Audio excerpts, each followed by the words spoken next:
The sky over Earth's capital city was dark that evening, even though it was not night yet. Massive black storm clouds rolled in from the ocean, heavy with rain, but no one cared about the weather. The streets were filled with angry voices. With the sound of boots and banners waving in the wind, the people of Earth had gathered, their eyes fixed on the massive holographic screens that floated above the plaza, each one showing the same image, the burning ruins of Navara Prime. Navara Prime had been one of humanity's most beautiful colonies. Blue skies, white seas, and cities carved into the mountains. Over 6 billion people lived there. Now it was gone. It's not destroyed by nature, not by accident, but by the hands of the enemy. Ships from the Thalkri Empire had descended without warning. There were no demands, no declaration, no chance to surrender. They opened fire, raining destruction on the cities. Those who tried to flee were hunted in space. The screams of dying civilians had been broadcast across the system before. The feed went silent. In just 42 minutes, Navara Prime was dead. Admiral Elias Voss stood on the balcony of the Council of Admirals headquarters, watching the crowd below. He was a tall man with sharp eyes that had seen too much war. His uniform was crisp, his posture unshaken, but his mind was burning with the same rage as the people in the plaza. He had seen colonies fall before, but nothing like this. It's nothing so sudden, so brutal, so merciless. The Thalkri had crossed a line that could never be uncrossed. Inside the council chamber, voices were already shouting over each other. Generals, admirals, and political leaders argued about what to do next. Some wanted to send demands to the Thalkri, to try diplomacy one more time. Others wanted immediate war. But one thing was certain, the galaxy was watching. If humanity did nothing, it would look weak. If it struck back, it would ignite the largest conflict in human history. Voss knew the decision had already been made the moment. The first civilians screamed into the cums. The people would not accept words. They wanted justice. No, they wanted revenge.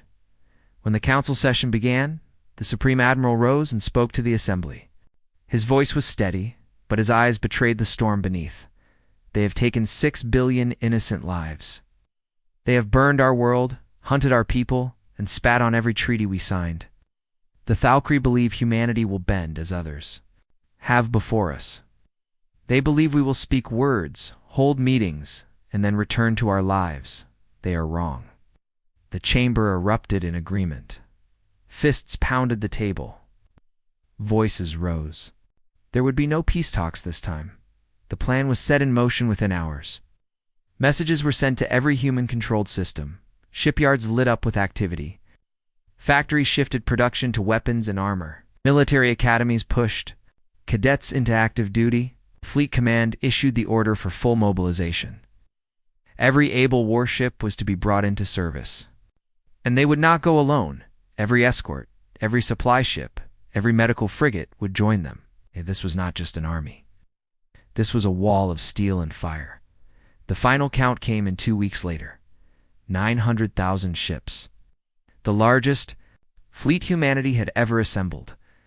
It stretched across the docking rings of 3 worlds, a sea of metal that glinted in the starlight. Destroyers, cruisers, carriers, battleships, all standing ready. From the smallest corvette to the largest dreadnought, each one bore the same insignia on its hull, the mark of Earth's vengeance. Admiral Voss walked the length of the flagship Sol's Wrath, his boots echoing in the steel corridors. He passed.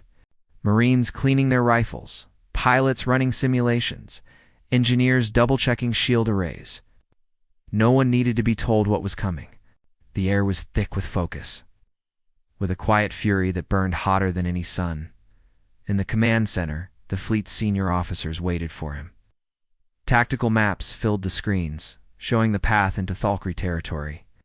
Their space was vast, but the fleet would not be slowed. It would strike at the heart of the Empire, burn their shipyards, destroy their command worlds.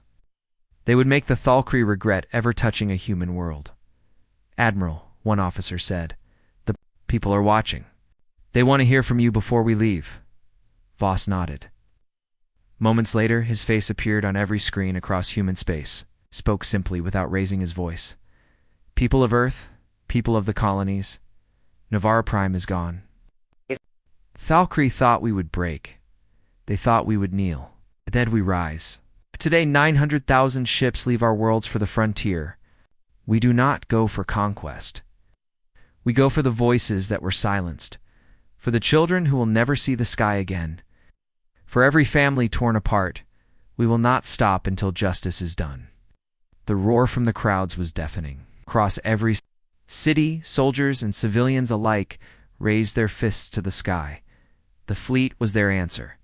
The fleet was their promise. The order came down from command. Launch. One by one, the great engines lit up. The black void came alive with light. Voss Stood on the bridge watching as the stars shifted and the fleet began its journey. 900,000 ships, moving as one. But even as they left human space behind, there was an unease that Voss could not shake. His scouts had gone ahead days before. None had returned. No messages, no distress calls, just silence. Thalcree were nowhere to be seen, yet their space felt wrong. Too quiet. Still, the first leg of the journey was uneventful. The fleet traveled in formation, maintaining constant communication. The stars drifted by in silence, broken, only by the chatter of the cums and the thrum of the engines. But the closer they came to Thalcree borders, the more that silence began to grow. On the third day, a message came in from one of the outer scouts. It was short, almost a whisper. "Admiral, it's not what we thought." Then, nothing. The signal cut out mid-sentence. Attempts to reconnect failed. The ship was gone. Hours later, another scout vanished. No debris, no battle, no warning, gone. The fleet tightened its formation, but the reports kept coming in. One by one, forward scouts were disappearing into the dark. By the time they reached the first Thalcree system, 20 ships had been lost. And yet, enemy still did not appear. The planets were lifeless, cities empty, space stations abandoned. Not a single Thalcree warship was in sight. It didn't make sense. If the Thalcree wanted to fight, this was their moment. But instead, they had left nothing. Only the silence remained. On the bridge of Saul's Wrath, Admiral Voss stared at the dead world below. His officers waited for his orders, but he said nothing at first. The air felt heavy, the kind of heaviness that came before a storm. "Admiral," his second-in-command said quietly, "what do you think this is?" Voss did not look away from the planet. A trap. The word hung in the air like a shadow. Out there, beyond the silent cities and empty skies, something was waiting. Something. Powerful enough to stop 900,000 ships in their tracks. And deep in his gut, Voss knew. They were already inside its reach. The fleet pushed deeper into Thalcree space, but the silence was starting to weigh on everyone. Space was never truly quiet. There was always the faint hum of communication channels, the steady ping of scanners, the background noise of life. But now, even those small sounds felt thinner. Weaker Admiral Voss stood at the front of the bridge of Saul's Wrath, watching the blackness ahead. His officers were doing their jobs, but their eyes darted to the screens again and again, searching for something, anything, to tell them the enemy was near. But the radar showed only empty space. The Thalcree were gone. Or at least, it looked that way. "Report," Voss said. The sensor officer frowned. "Long-range scans. Still nothing, sir. No ships, no stations, no transmissions." "About the planets?" Voss asked. "Abandoned. Completely. No power readings, no movement, not even signs of life in the atmosphere." It didn't make sense. A military empire like the Thalcree didn't just leave. They fought until the last ship was gone. And yet, the humans were sailing through their territory as if the enemy had vanished into thin air.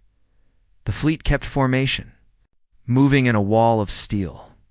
Each ship kept its weapons charged and shields ready, but the tension was different now. The crews had come expecting battle. They had not come for this emptiness. By the 5th day inside Thalcree space, the unease turned into whispers. Crew members spoke quietly in mess halls, wondering if the enemy had run or if they were being led somewhere. Even veteran soldiers were starting to look over their shoulders, feeling eyes on them where there were none. Then, the signal appeared. It came from deep in enemy territory, a faint repeating pulse. Not a distress call, not a military code, just a simple set of coordinates. It's broadcast again and again. Voss called his officers together in the command room. It could be a trap. Commander Rain said immediately, "If we follow it, we're walking right into whatever they've prepared. If we ignore it," Voss replied, "we leave without answers. We don't even know why they destroyed Navarre Prime. We need to know what they're hiding." "Sir," another officer spoke up, "if it is a trap, they're doing a terrible job at hiding it. They want us to find this." Voss looked at the blinking coordinates on the holographic map. He knew the risk. He also knew that if they turned away now, they'd leave the enemy's secret untouched, and that secret might be more dangerous than any warship. "Set course," he ordered. "We follow it." No. The fleet adjusted its heading and began the long journey toward the source. Hours turned to days, the blackness of space broken only by the cold light of distant stars. The signal never changed, always the same, steady. Pulsed like a heartbeat waiting for them. But the deeper they went, the stranger things became. First it was the scanners. Ships began reporting that their long-range sensors were getting fuzzy, as if something was distorting the data. Then communications between the outer ships started breaking up. Static bled into the voices. Sometimes whole messages were replaced, with a deep, low hum, by the time they were within a few light hours of the coordinates. Short-range sensors started to fail too. Ship captains reported strange power fluctuations, as if systems were being drained by something invisible. On the bridge of Saul's Wrath, warning lights began to blink. Admiral, the chief engineer, said over the comm, "We're seeing small energy drops in all primary systems. Nothing serious yet, but it's happening across the fleet." Boss's jaw tightened. Is it an attack? It's not in any way I can detect. It's like something is pulling at our power, but not enough to cripple us. Like it's testing us. Testing. Then the word stuck in Voss's mind. "Sir," the helmsman said suddenly, "look at the view ahead." Out, in the darkness, stars began to vanish. Not because of clouds, there were no clouds in space, but because something blacker than the void itself was swallowing the light. A vast, shapeless shadow stretched across the starscape, so massive that no one could see its edges. The pulse. Signal was coming from inside it. Voss stared at the thing ahead. It wasn't a ship, at least not one built by anything human. It was too big, too still, too wrong. The sight of it made his skin crawl. "All ships," Voss ordered, "slow to half speed. Keep weapons hot." As they drew closer, something even stranger happened. The fleet's communications went dead. One moment they could hear each other, the next, nothing. Chatter, no commands, just silence. Voss turned to his communications officer. "Get me a line to the other ships." "Can't, sir," she said. "The system is working, but the signals aren't leaving the ship. It's like they're being absorbed." The silence deepened. 900,000 ships moved forward in the dark, each now alone, cut off from the others. No one could call for help, no one could warn anyone else. And that was when the first ship stopped moving. It didn't explode. It didn't fire its weapons. It just died. Engines dark, lights gone, shields collapsed. It drifted, lifeless, into the shadow ahead. Voss gripped the rail in front of him. His voice was low, but every officer heard the weight in it. "We've just stepped into the dead zone." The dead ship drifted slowly, carried by nothing but the pull of the void.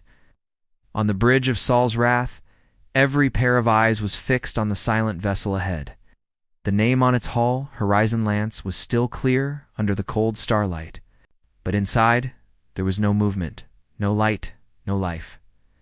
Admiral Voss's voice was calm, but there was an edge to it. "Get me a status report. Anything from her crew?" The comms officer shook her head. No response. Not even an automated distress signal. It's like every system shut down at the same time. Voss leaned over the display table. "Could it be an EMP?" "It's possible, sir. the chief engineer replied over the com. Our ships are shielded against every known electromagnetic weapon. Whatever this is, it's not in our databanks. The Horizon Lance floated deeper into the shadow. Voss knew he couldn't just leave them there. The crew could be alive, trapped. Inside? Send recovery ships, he ordered. 2 destroyers. Maintain comms link at all times. The Iron Warden and Swift Blade broke formation and moved toward the dead ship. Their engines glowed in the darkness as they approached. Shields up and weapons ready. The whole fleet watched them on the main feed. The image grainy from interference. At first, everything was normal. They drew alongside Horizon Lance, began scanning her hull. Then, without warning, the Iron Warden's engines flickered. Once, twice, and went dark. She's losing power, an officer shouted. Seconds later, Swiftblade suffered the same fate. 3 ships now drifted silently. All recovery ships returned to fleet. Voss barked into the com, but there was no response. The link was gone. He turned sharply to the comms officer. Signal them again. I can't, she said, panic creeping into her voice. Sir, their systems are still on. I can see the power signatures, but no one's answering. The words made the air in the bridge feel heavier. Systems still on, but no one answering? Voss's second in command, Commander Rain, lowered his voice. Admiral, what if they're not in control anymore? Voss looked at him. You think they've been boarded? No, sir, Rain said, eyes narrowing. I think something else is in control. The shadow ahead seemed to pulse, almost as if it were breathing. The darkness wasn't just absence of light, it was alive somehow, moving in ways the human brain didn't want to understand. The fleet's sensors tried to scan it, but the data kept coming back, scrambled. Shapes appeared, then vanished. Energy readings spiked, and dropped to nothing. The fleet's formation began to tighten as captains grew nervous. Then, another ship fell silent. This time, it was one of the massive carriers Pillar of Dawn. Her lights flickered for a moment. Before going completely black, a vessel that size could carry over 30,000 crew and fighters. Now it was just another dead shadow in the void. This is spreading too fast, Rain said urgently. We have to pull the fleet back. Mind was already racing. If they turned back now, they might save most of the fleet. But they would learn nothing. And without knowing what they were facing, they'd never truly be safe. Sir, the sensor officer said suddenly, I think I found something. On the edge of the shadow, barely visible, was a massive structure, too far away to make out clearly, but large enough to dwarf the carriers. It was from there that the pulse signal seemed to be coming. Voss stared at it for a long moment. It's not a weapon, he murmured. It's calling us. No one replied. In the silence, the hum began. At first, it was faint, so soft you could almost mistake it for engine noise. But then it grew a deep, slow vibration that rattled through the hull. It wasn't coming through the speakers. It was coming from inside their heads. Officers began shifting uncomfortably. A few clutched at their temples. One dropped to his knees, gasping for breath. Voss gripped the console. He could hear something in the hum whispers. Voices, not one, but hundreds, maybe thousands, overlapping. They were saying the same thing, over and over. Come closer. Voss took a slow breath, forcing the pressure in his skull down. Get us moving, he ordered. We're not stopping here. But the truth was, they were already being pulled in, not by gravity, but by something else entirely. And as the shadow swallowed more of the fleet, Voss realized something chilling. They hadn't lost contact with the other crews. They were still there. They just weren't human anymore. The hum would not stop. It was everywhere in the walls, in the air, in their skulls. Even when the crew tried to block their ears, it stayed inside, as if it was part of their thoughts now. On the bridge of Saul's Wrath, Admiral Voss stood. Still, hands resting on the console, his eyes locked on the shifting shadow ahead. He had been in war zones before, but this was different. This was not the fear of battle. This was something deeper, older, like standing before the mouth of something that had been waiting a very long time. Admiral, the comms officer shouted suddenly, We're We're getting messages. Voss turned sharply. From who? I thought all links were dead. They were, sir, but this is different. Her hands shook as she turned the audio up.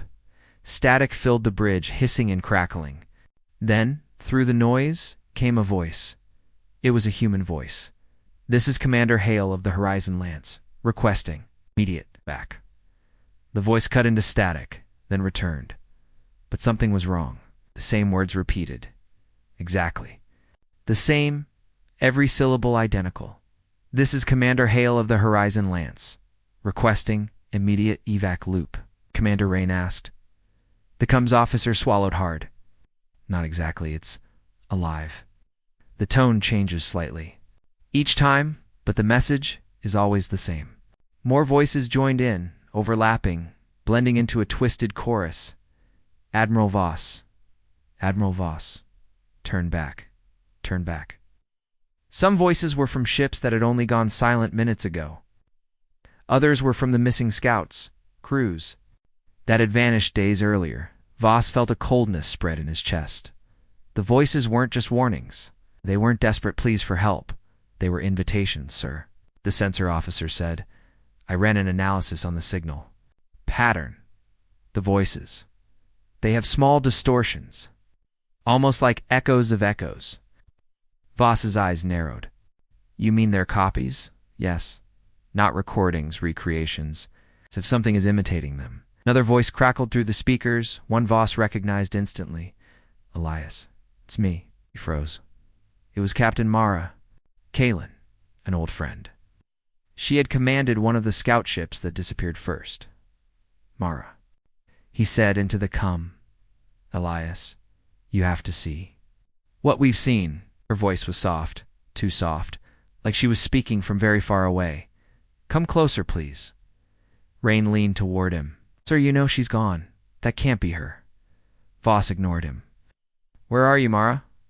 What happened to you? The answer came, not in words, but in a sudden flood of images that slammed into his mind. A massive alien structure floating in darkness. Corridors filled with light that seemed to breathe, shapes moving inside walls of glass. And behind it all, an overwhelming presence. It felt like the ocean pressing down on him, endless and crushing. Voss gasped, gripping the console to steady himself. The images vanished as quickly as they came. The comms went dead again, leaving only the, sir? Rain asked carefully. Voss's voice was quiet but steady. They're not killing our people. They're keeping them. For what? He looked out into the darkness, at the faint shape of the enormous structure ahead. I don't think they want to destroy us, Voss said.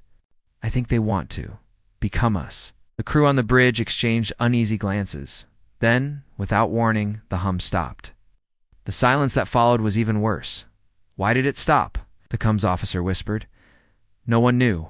Outside the viewport, the shadows seemed to pull back, just enough for them to see more of the colossal structure within.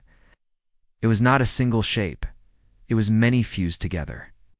Towers, domes, and long spines stretched in all directions. Some parts were clearly alien, but others looked disturbingly familiar. Human ship designs twisted and grown into the whole. Like metal bones inside flesh, a low vibration shook the deck. The ship's lights flickered once, and then the voices returned, only this time. Weren't warning them. They were welcoming them. The voices did not fade this time. They grew stronger, layer upon layer, until the bridge speakers and the crew's own thoughts felt like the same thing. It was impossible to tell where one ended and the other began. Welcome. Come closer. Have been waiting, the hum returned, deeper now, pulsing like a heartbeat through the hull. Every vibration made the deck plates tremble. The fleet was still moving forward, but Voss had not given the order. Helm, he said sharply. Reduce speed. The helmsman's hands twitched over the controls. Admiral, I'm trying. The engines aren't responding. Voss stepped closer, scanning the readouts. The ship was still under full propulsion, but no command from the bridge could override it. It was as if the controls were obeying someone else. Across the fleet, the same thing was happening. Reports crackled over the short-range emergency channel. Ships were losing manual control. Engines locked at steady speed, drifting toward the massive structure in the heart of the shadow. And now, that shadow was no longer hiding itself. The blackness peeled away in slow ripples, like curtains being drawn back, revealing what lay within. The alien structure loomed across the void, so vast it was difficult to comprehend. It was not a single design, but a fusion of many. Segments of sleek alien metal twisted into spirals and arcs. Towering spines reached into nothingness, their tips glowing with a dull, sickly light. Gigantic circular chambers rotated slowly along its body, and inside them, shapes moved. Some of those shapes were ships, human ships, not intact, not separate, fused into the alien metal. Half melted, their hulls merged with the structure, as if it had swallowed them whole. The horizon lance was there, her once proud frame now part of a curved wall, her windows sealed by strange black growths. God, someone whispered on the bridge. Voss felt his jaw tighten, magnify. View zoomed in on one of the larger chambers. Inside, they saw movement. Human figures. Hundreds of them walking in slow, synchronized steps, their eyes glowing faint white. None of them looked at the camera. None of them looked live in the way humans should be. They're still alive, Rain said, his voice shaking, but they're different. Voss said nothing. He was staring at the structure itself, at the way it seemed to pulse faintly, like it was breathing. The comms officer spoke up. Admiral, that signal we've been following. I ran another analysis. It's not just a pulse. It's a neural. Pattern neural. Voss turned to her. Yes, sir. A brainwave. This whole thing, she gestured to the structure, it's alive, and it's been talking to us this entire time. The realization hit the crew like cold water. The alien construct was not a weapon in the traditional sense. It was a mind, a living entity the size of a moon, maybe larger, and it was pulling them in like prey, caught in the gravity of a star. Sir, we have to retreat now, Rain said. Urgently. If it takes one more ship, morale will break. Voss kept his eyes on the view. If we run without knowing how to fight this thing, it will follow us. And next time, it won't stop with one fleet. As they argued, the structure began to move. Sections of its outer shell unfolded like petals of a flower, revealing an enormous hollow core. Inside, lights flickered and danced in spirals, patterns, too complex for human eyes to follow. Hum deepened, resonating in their bones. Then, a voice clear, as if someone were standing right beside Voss. Join us. It wasn't through the speakers. It was inside his mind. Half the bridge crew flinched, some clutching their heads. A few smiled in a way that wasn't their own smile, too wide to still. Security restrained them, Voss barked. 2 Marines moved quickly, pulling the dazed crew away from the controls. The structure was no longer waiting. It was reaching for them. Without warning, arcs of black energy lashed out from its surface. They didn't explode against the human. Ships instead, they wrapped around them, crawling over their hulls like living shadows. Wherever the tendrils touched, the metal began to change, warping into the same alien texture as the structure. Reports flooded in. Pillar of Dawn hull transformation at 20%. Iron Warden. Crew, unresponsive. Systems still active. Swift. Blade completely absorbed. No life signs. Voss knew then that this was no ordinary trap. The Thalkri hadn't set this. They were probably as terrified of it as humans should be. This wasn't about territory or revenge. This was about feeding, and they were next. The bridge of Saul's wrath was no longer quiet. The deep hum from the alien mind pulsed stronger now, shaking not just the hull, but the people inside. It wasn't sound anymore, it was thought. It was pushing itself into their heads. Admiral. Voss gripped the edge of the console, forcing himself to stay focused. His vision blurred for a second, replaced by flashes of impossible images. Dark corridors lit by veins of white light. Endless chambers filled with silent human figures standing in rows, and the faint feeling of something watching him from behind his own eyes. On the far side of the bridge, One of the navigation officers suddenly stood up and began walking toward the main controls. His face was blank, his eyes glowing faintly. "Lieutenant," Rain called out, stepping toward him. The man didn't respond. He reached for the engine. "Controls, stop him," Voss barked. Two Marines moved in, but the lieutenant spun suddenly. His movements sharp and unnatural, knocking one Marine to the floor and twisting the other's arm with inhuman strength. He moved with perfect precision, as if he could see the attack before it happened.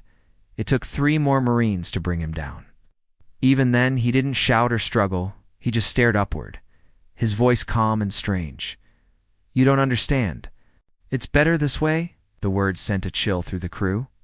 More incidents followed. In engineering, 2 crew members shut down the ship's firewall systems without reason. On the flight deck, a squadron leader tried to launch fighters directly toward the alien structure. Across the fleet, similar reports came in, officers acting against orders, each of them speaking in the same calm, unnatural tone. The entity wasn't just pulling ships in. It was taking people one mind at a time. Voss slammed a hand on the console. "We hold this line. No one goes near that thing. Arm every point defense battery and fire on any tendril that comes near us." The order went out, but the alien mind reacted instantly. The hum deepened, and suddenly Voss felt a sharp stabbing sensation behind his eyes. He gritted his teeth, but the pressure grew, pushing into his thoughts. He felt memories bubbling up: his home on Mars, his first day in the Navy, the face of his mother, all flashing in front of him. But before shattering into nothing, it was looking through him. Searching, then came the voice, not from outside, but inside his skull. "You lead them. You will join us first." Voss staggered but refused to answer. He focused on the one thing he knew was real: the bridge around him. He forced himself to see the crew, the screens, the stars beyond the viewport. "Admiral, weapons are losing targeting," the tactical officer shouted. "The system keeps changing the coordinates by itself." The enemy was inside their computers now. And then the worst report came in, not from a human voice, but from the fleet AI. "Warning. Ship identification data changing. Fleet count decreasing." Voss's head snapped up. "Decreasing? How?" AI responded in a cold, even tone. "Several ships now reading as non-human design. Origin unknown." It was changing them, not just the crews, but the ships themselves. In real time, outside, he saw it happen. One of the dreadnoughts, Valor's Edge, was half covered in black alien material. Its human hull plating shifted, bent, and merged into smooth, bone-like curves. The ship's engines warped into glowing rings. Its lights flickered, then steadied into the same white glow that filled the alien structure's core. The moment transformation completed, Dollars. Edge turned. Its weapons locked onto the human fleet. "Fire on that ship," Voss ordered. Every nearby cruiser opened up, beams and missiles tearing into the corrupted dreadnought. It didn't dodge. It didn't shield itself, simply returned fire. With weapons far beyond anything humanity had seen, blast from its main cannon tore an entire cruiser apart in one shot. The bridge shook as the Sols Wrath took a glancing hit, shields dropping to 60%. Voss knew they couldn't win a fight. It's like this, not if their own ships were becoming the enemy. "Commander Rain," said, voice low but steady. "We can't save them all. We need an escape plan." Rain hesitated. "Admiral, if we leave now, that thing will follow us." Voss's eyes were hard. "Not if we give it something it wants more." Rain stared at him. "You mean bait?" Voss didn't answer. He was already forming the plan. It was risky, almost suicidal, but if they stayed, they would all become part of the thing. Hum was growing louder. The alien mind was pushing harder, breaking more minds every minute. Marines were wrestling down crew on every deck. Weapons were failing. Engines refused to answer commands. And somewhere deep in the fleet, the Pillar of Dawn, now fully transformed, began to turn towards Sol's Wrath. Voss looked out into the void at the living machine that had trapped them. "You wanted us?" he muttered under his breath. "Come and get me." The alien mind's hum was now a roar inside. Every head on the Sol's Wrath, the closer they drifted toward the massive living structure. The more crew members collapsed or turned against their shipmates. The Marines were stretched thin, trying to hold down those who had gone silent and calm, their voices repeating that same chilling phrase, "It's better this way." Admiral Voss didn't waste another second. He leaned over the navigation console, locking eyes with Commander Rain. "Get me control of at least one squadron," Voss said.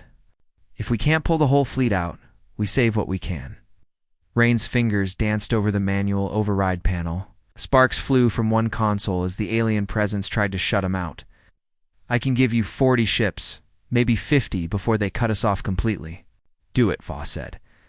The comms officer struggled to keep the short-range emergency channel open. Static hissed, but fragments of human voices broke through. "Admiral, we're losing. My crew is." Then silence again. Voss didn't have time to mourn them. He studied the map. The alien structure's petals were still open, revealing its glowing core. That was both the most dangerous place and the only chance they had. "What's the largest explosive payload we've got?" Voss asked. Rain hesitated. "Hammer of Soul. It's a planet-buster warhead." "Sir, the thing is designed to destroy moons, not ships."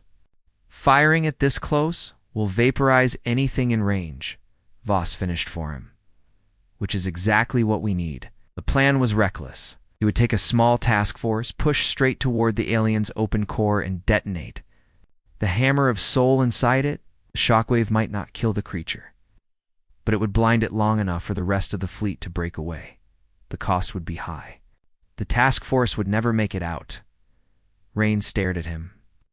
"You're planning to lead it yourself." Voss didn't deny it. "If I ask them to die, I'm going with them."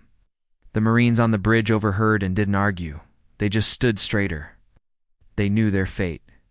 Voss gave the order. Across the chaos of the fleet, 40 ships broke formation and formed up around Saul's Wrath. The alien mind reacted instantly. Tendrils of black energy whipped toward them, trying to latch on. "Full burn," Voss shouted. And the task force shot forward like a spear into the dark. They weaved through drifting wreckage and half-transformed vessels. The Pillar of Dawn, now completely alien, tried to block their path, its new weapons lighting up the void. A destroyer, in Voss's escort, took the hit and exploded. The others pushed on. The closer they got to the core, the harder it was to think. Voss felt his own thoughts slipping, memories breaking apart. He gritted his teeth, forcing himself to focus on the controls. All the sound of Rain's voice calling out course corrections.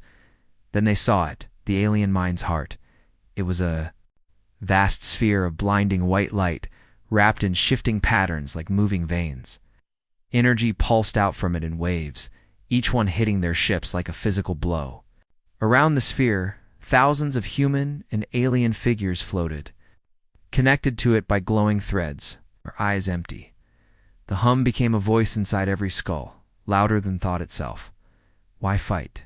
You will be more here. Will never be." Alone, the Saul's Wrath shuddered as a tendril struck its side, peeling away armor like paper. Warning alarms screamed. Voss opened the final launch command.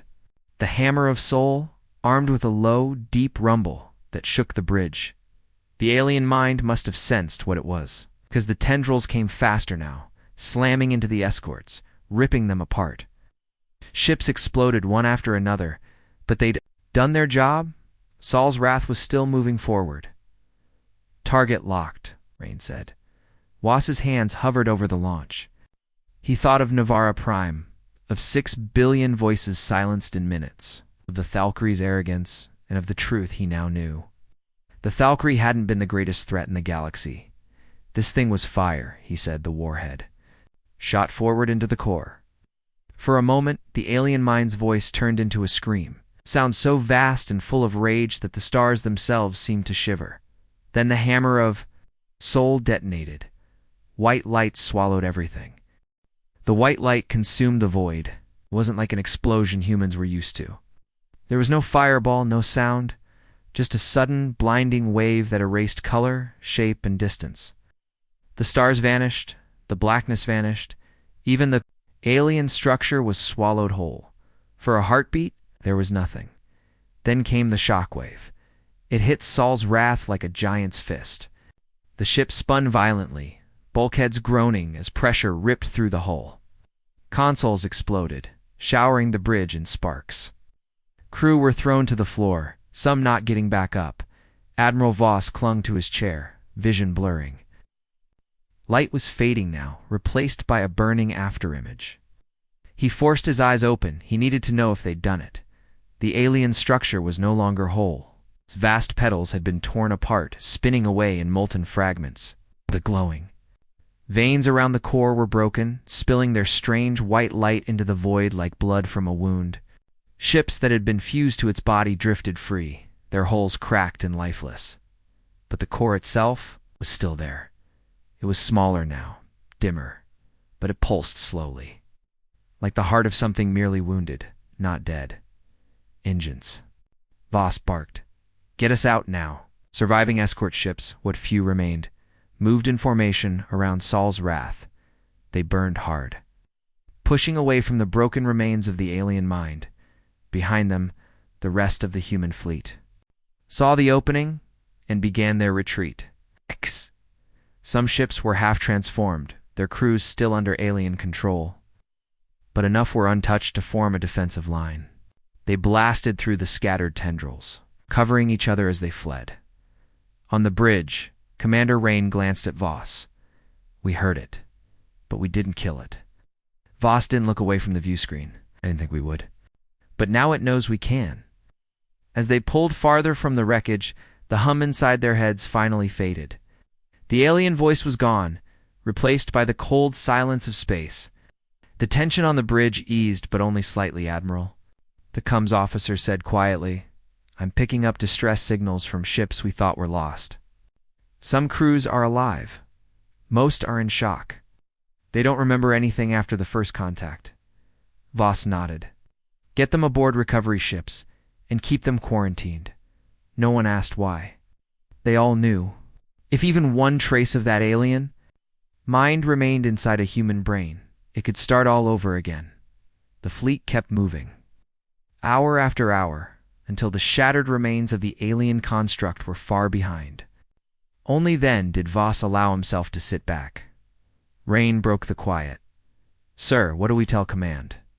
Do we say it's gone? Voss looked out at the stars. We tell them the truth, that we met something older and hungrier than anything the galaxy's ever seen. That it's still out there, and that next time, it might not wait for us to come to it. Rain was silent for a long moment, and if it comes, Voss's eyes narrowed. Then we'll be ready.